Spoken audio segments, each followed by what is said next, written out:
Welcome to FluentFlow English. Welcome back to FluentFlow English. I'm Ryan, and as always, I'm here with my amazing co-host, Emma. Hey everyone! It's such a joy to have you here again. Today's episode is special. It's about something we all need but often forget. Learning to love yourself. Yeah, before we can love anyone else or truly feel fulfilled, we have to love ourselves first. And for many people, that's the hardest lesson to learn. Absolutely. We live in a world where people keep telling us to do more, achieve more, look better, be better. But very few remind us that you're already enough, just as you are. So today, we're slowing things down. Take a deep breath. And let's talk about what it really means to love yourself. Not just in words, but in your daily life, your habits, and your thoughts. Segment 1. What is self-love? Let's start simple. When was the last time you looked in the mirror and said, "I'm proud of you"? We tell others good job, but how often do we tell it to ourselves? That's so true. Self-love starts with recognition, acknowledging your effort, even when no one else does. You don't need to wait until you're successful to love yourself. Love yourself now, while you're learning, growing, and figuring things out. When people hear self-love, they often think it's just confidence or positivity. But it's deeper than that. It's acceptance. It's saying, I'm okay with my flaws, my fears, and my imperfections. Exactly. Because no one's perfect. And trying to be perfect all the time, that's what exhausts so many people. When you stop chasing perfection and start celebrating progress, that's when peace begins. Yes, and loving yourself doesn't mean you ignore your mistakes. It means you love yourself through your mistakes. You stay kind even when you fall short. Segment 2. The story of Alex. Let me share a story. A few years ago, I met a young man named Alex. He was smart, hardworking, and spoke English pretty well. But he constantly compared himself to others. If someone spoke better than him, he'd feel embarrassed. If someone succeeded faster, he'd feel like a failure. I think we've all been there at some point. Exactly. But one day, Alex made a decision. He stopped comparing. He stopped apologizing for being himself. Instead, every morning he asked just one question. What's one small thing I can do today to make myself proud? That single question changed everything. His confidence grew. His English improved. And for the first time, he was truly happy. Not because he was perfect, but because he was at peace. That's so beautiful. And that's what self-love does. It doesn't give you a new life. It helps you see the life you already have differently. Segment 3. The role of self-love in learning. Let's connect this to something our listeners care about: learning English. When you love yourself, you become patient with your journey. You stop saying, "I'm bad at English," and start saying, "I'm learning English." Yes, because self-love removes pressure and adds passion. When you believe in yourself, you practice more, you enjoy the process more, and you stop being afraid of mistakes. We tell our students all the time, fluency isn't about perfection. It's about consistency, confidence, and compassion. Exactly. When you treat yourself kindly, you build resilience, and resilience makes you unstoppable. Segment 4. Self-love versus selfishness. I think many people confuse self-love with selfishness. They feel guilty for saying no or for putting themselves first. You're right.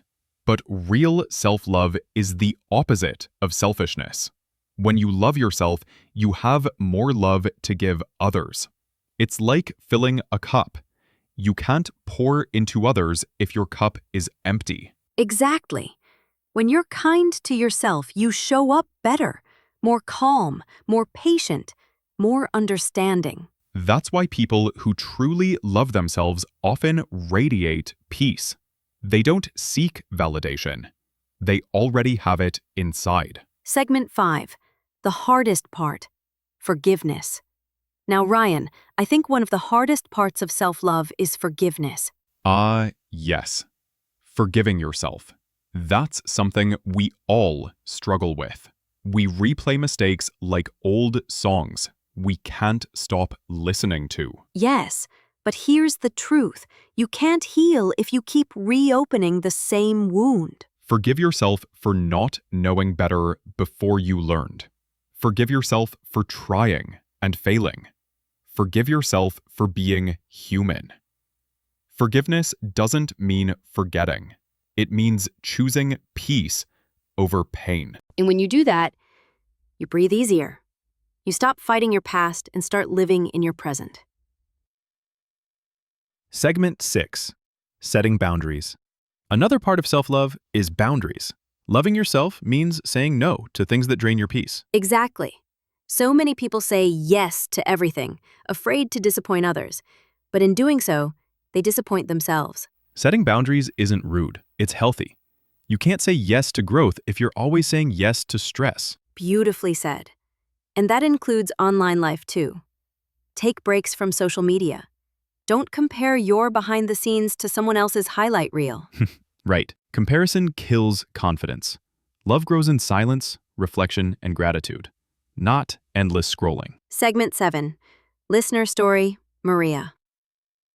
You know, Ryan, this reminds me of an email from one of our listeners, Maria. She said she felt embarrassed about her accent when speaking English. She wrote, "People might laugh at me."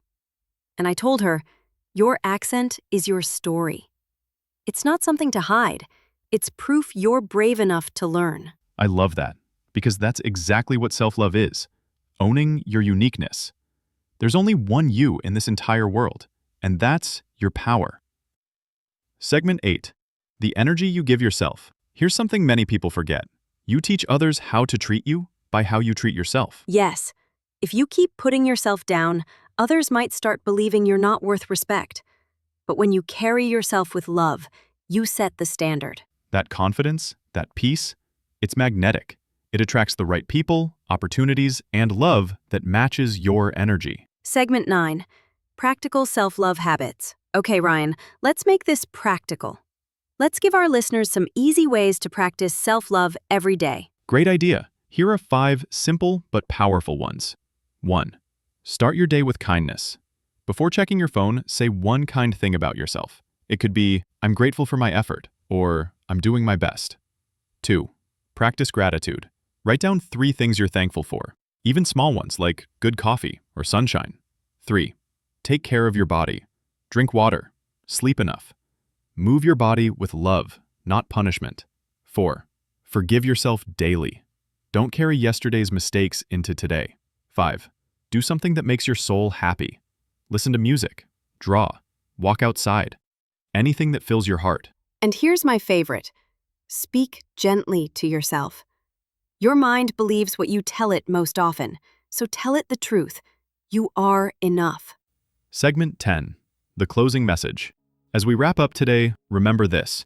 You can't pour love into others if your own heart is empty. Love yourself, not because you're flawless, but because you're growing. Yes, you deserve the same kindness and love you give others. You don't need permission to feel worthy.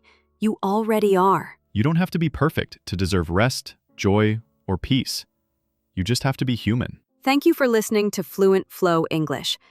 If this episode touched your heart, tell us in the comments, what's one thing you love about yourself? And if you're learning English while becoming the best version of yourself, subscribe and share this podcast with your friends. Because love and learning grow when we share them. Until next time. Keep learning, keep loving, and keep your English flowing.